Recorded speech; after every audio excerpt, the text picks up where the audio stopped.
Good morning from Port St. Lucie, Florida. This is Professor Tefero for CHO4, which is Chinese History Overview. The Lesson 4 will be concerned with the third major dynasty of China's history, the Zhou Dynasty. The Zhou Dynasty lasted for several hundred years and made great contributions to Chinese culture, primarily in the fields of Confucianism and Taoism. So let's examine the people from this time period who were responsible for infusing Confucianism into the government of China, and that has lasted from 500 BC to the very day that we are examining China now. So Confucianism has been around for 2,500 years, and it's utilized by the CCP, the Chinese Communist Party, because the Neo-Confucianism says that you should be loyal to the government first and then to your family second. Now, not all Chinese agree with this philosophy, but all of them are highly respectful of the government because of it.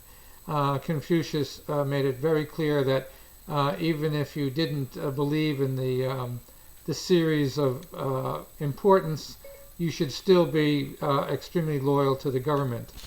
So let's see what a typical American child thinks about Confucianism in the United States.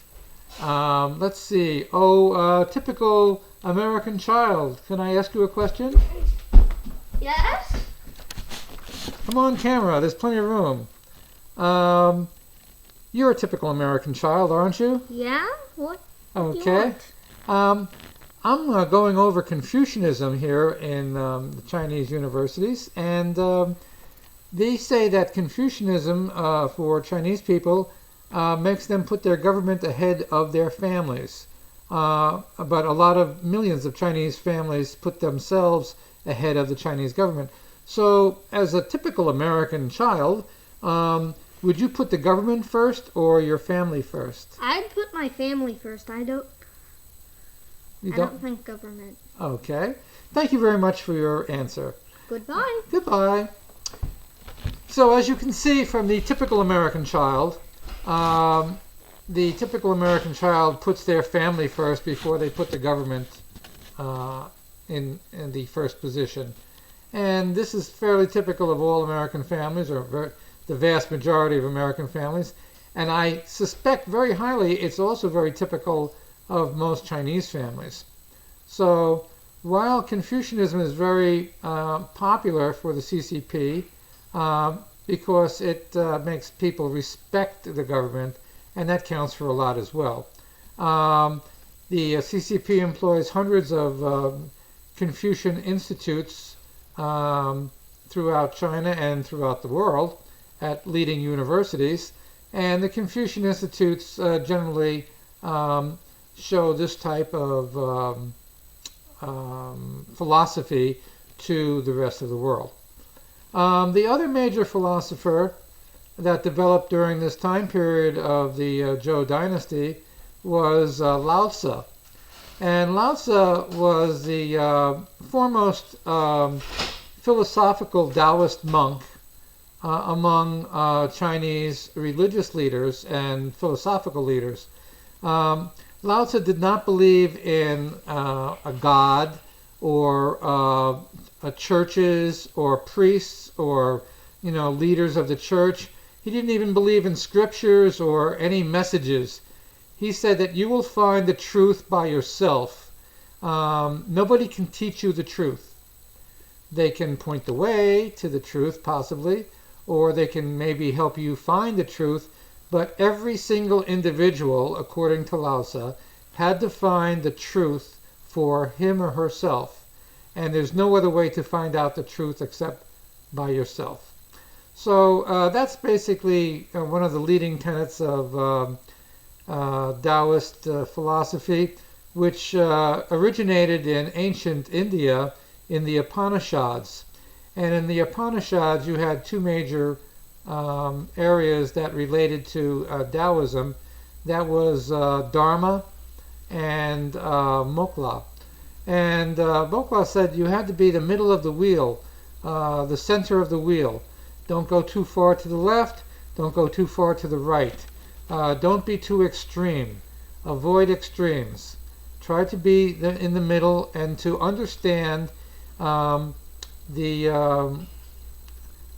reasoning of people to your left and people to your right. Because the right answer or the truth usually lies somewhere in the middle. And that's the basic philosophy of Lao Tzu and Chinese philosophical Taoism, which is still very, very popular in China. And there's still a lot of ancient Taoist superstitions that are very, very prevalent in China as well, especially among the mountain people and the less affluent members of the Chinese society. They tend to have several superstitions and several favorite gods of luck and bad luck and good luck, and they believe in all of these rituals. And that's perfectly understandable because that was transferred through Tibet to mainland China and even as far as Japan with Zen Buddhism. But Buddhism came much later. Buddhism came much later than the Upanishads. And actually Buddhism appropriated a lot of the teachings of the Upanishads and some of the teachings of Taoism as well. And it even incorporated some of the teachings of Confucianism. So Buddhism in China is, and Buddhism in the world, is a very constructive religion. It's made of constructs of several different other religions. And they tend to find things that people agree upon and use it for their own religious scriptures. That pretty much was the major contributions of the Zhou Dynasty for philosophy and religion. And next time we'll be discussing the Han Dynasty, which was a major dynasty of China after the fall of the Zhou. So until next time, this is Professor DeFerro from Port St. Lucie, wishing you all a happy and healthy day. Take care.